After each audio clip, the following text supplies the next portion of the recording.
இந்த பள்ளியில் தான் நான் படித்தேன். இந்த பள்ளியில் தான் என்னுடைய உடன்பிறப்புகள் 3 பேர் படித்தாங்க. நாங்கள் எல்லாருமே 6ஆம் கிளாஸ்லேருந்து 11ஆம் கிளாஸ் வரைக்கும் இந்த பள்ளிக்கூடத்தில் தான் படித்தோம்.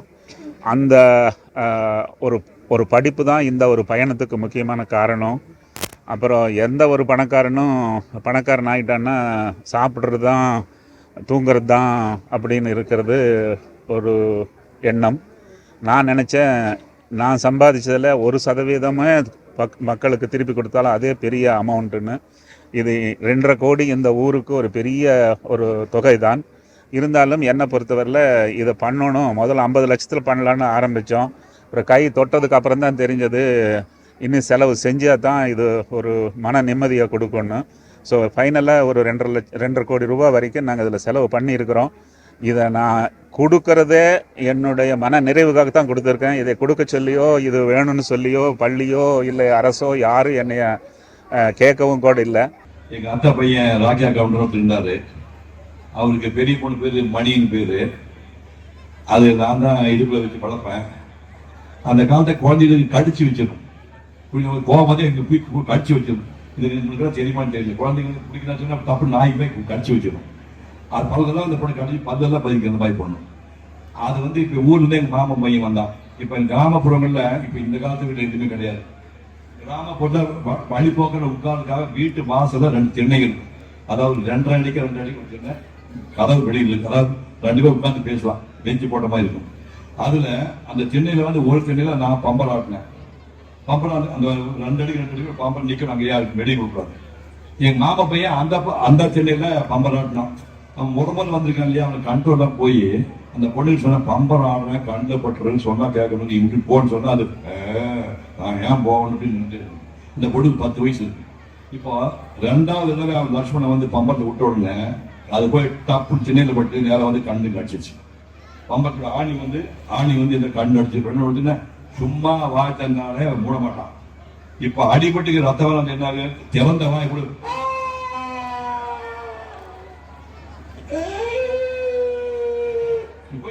முடிக்கல. அப்படி அழுவான். அழுத உடனே எங்க அம்மா பார்த்தா என்னாச்சு வந்து பார்த்தா இந்த மாதிரி காண்ட பார்த்தோம்னா எங்க அம்மா ஒண்ணுமே பண்ணல. பேர் பண்ணி சொன்னா கேள்விதான்.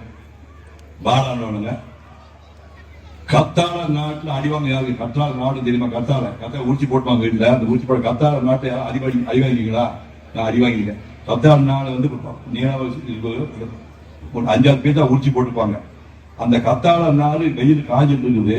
எங்க அம்மா எடுத்துட்டு வந்தாங்க. ஏன்டா பண்ண? அம்மா நான் பண்ணுமா, லட்சுமணன் தானே பண்ணலாம். நீ எப்படி ஆடுதான் அவள் தான், நீ ஆடாம எப்படி ஆடுவான்? நீ ஆடுவனை பார்த்து ஆடிக்கிட்டு அடிச்சா ரத்தம் பின்னாடி தொடையில கிழிஞ்சிது, ரத்தம் ஒழுது. ஆப்பிளாய் போட்டுருக்கான். 4 அடி கொடுத்தாங்க. தொடையில இருந்து சிம்மின் ரத்தம் வீட்டு வருது. நமக்கு எப்படி போவோம்? ஒரு 10-12 வயசு இருக்கும். நான் செய்யலன்னு சொல்றேன், நீ அடிக்கிறேன்னு சொல்லிட்டு இனிமே நான் வாழ்ந்து பிரயோஜனமா சொல்லிட்டு நம்ப மாட்டேங்க. நேரம் கிராமப்புறத்துல ஒத்த கதை இருக்கு. ஒத்த கதை எந்த வீட்டுல இருக்கு? ரட்டக்கதை வந்து ஒத்த கதை வீடு ஒரு 2-3 பட்டை இருக்கும். ஒத்த கதை ஒரே தாள் போட்டுப்பாங்க. இருந்தா ஒத்த கதை.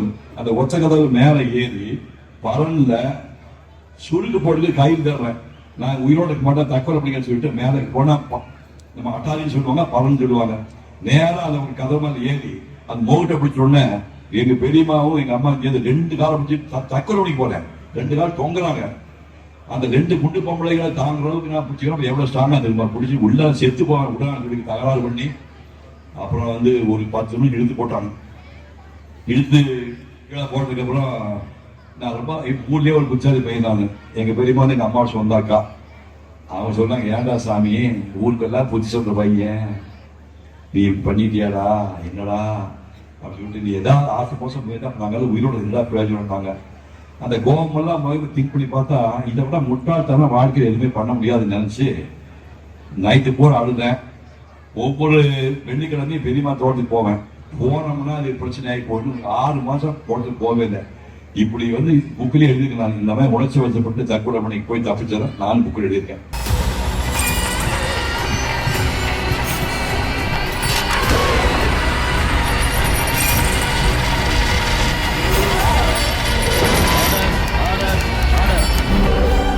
குற்றங்களின் மறுபரிமாணம் நிகழ்தகவு நமது நியூஸ் தமிழ் தொலைக்காட்சியில் விரைவில்.